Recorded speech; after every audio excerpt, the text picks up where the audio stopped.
Have you ever seen a door that seemed to appear only for you? A doorway that promised a world more beautiful, more peaceful, and more magical than anything you had ever known? Tonight's story is about one such door, and a man who spent his entire life wondering whether stepping through it was the greatest joy he had ever found, or the greatest mistake he had ever made. You're listening to Kahani Bar. I'm Malika, and tonight's story is an adaptation of The Door in the Wall by H.G. Wells. I have a preoccupation. My friend Lionel Wallace paused with his hand on the window curtain. Then he turned and looked at me with a curious expression. "You know," he said, "I have had a haunting memory all my life." We were sitting together very late at his house in Camden Hill. Wallace was a man of exceptional success, a politician of rising importance, brilliant, admired, and respected. Yet that evening there was a strange sadness about him. "It is about a door," he said. "A door? A green door in a white wall." He spoke quietly, almost reluctantly, and after a moment continued. "When I was a little boy, 5 years old perhaps, I was walking alone through West Kensington. I had wandered farther than I ought to have gone. I remember long grey streets and the feeling of being lost and unhappy. And then suddenly I saw it." He leaned toward me. "A long white wall lit by warm sunshine. And in that wall, a green door." He stopped again, smiling faintly.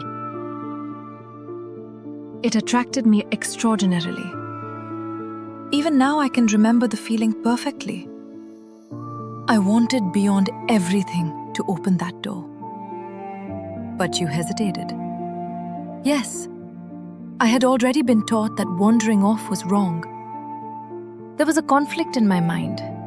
Then desire conquered fear." He laughed softly. I ran straight to the door, pushed it open, and went in.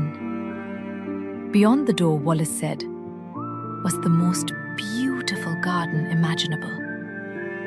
The air was golden and warm. There were white paths bordered with flowers, marble seats, fountains, and gentle animals that seemed unafraid of him. 2 great spotted panthers came toward him first. I was frightened for an instant, Wallace admitted, but one of them rubbed against me like a cat.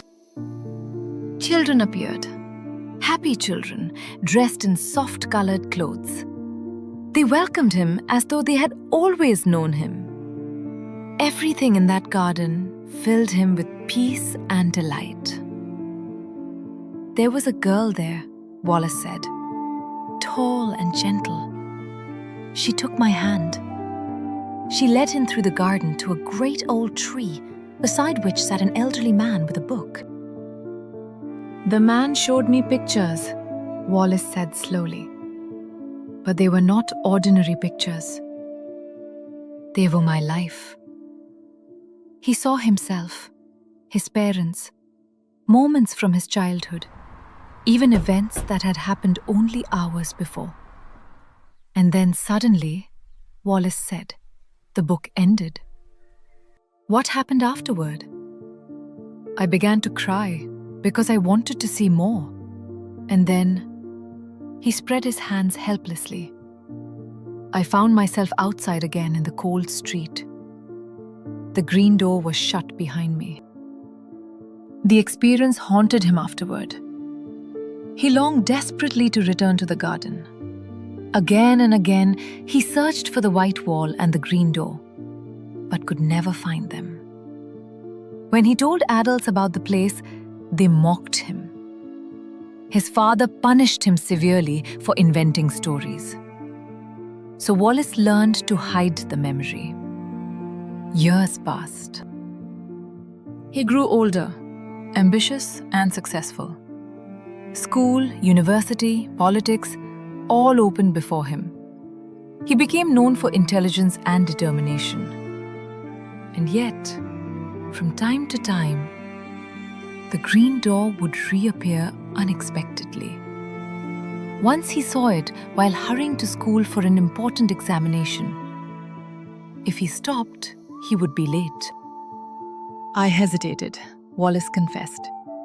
Then ambition conquered me. I passed on. Another time, he saw it while on his way to win a scholarship. Again, he did not enter. Years later, he glimpsed it while rushing to Parliament for a critical political vote. And again, he walked past. Each time, Wallace said, I chose the world, success, duty, ambition. But afterward, he added bitterly, I knew I had lost something infinitely precious. As Wallace told the story, I could not decide whether he truly believed it or whether it was some extraordinary fantasy born from childhood loneliness and imagination. Yet his sincerity disturbed me. You think me mad? He asked suddenly. No, I answered carefully. He moved to the window and looked out into the darkness. I have everything a man is supposed to want, he said. Position, influence, prospects. And yet I would give it all, absolutely all, to find that door again. There was silence for some time. Then he spoke very softly. I think now the garden was reality, and this life merely the dream. A few months later came the news of Wallace's death. It was reported as an accident. Near Paddington, workmen had left open a temporary construction entrance in a long white wall. Beyond it yawned a deep excavation pit for a railway extension. Late at night, Wallace apparently entered through the opening and fell to his death. The authorities called it misadventure. But after hearing his story, I could never think so simply again. For perhaps, in the end, Lionel Wallace believed he had finally found the green door once more. And perhaps, this time, he entered willingly. Some doors lead us into new worlds. Others remain forever closed, leaving us to wonder what might have been.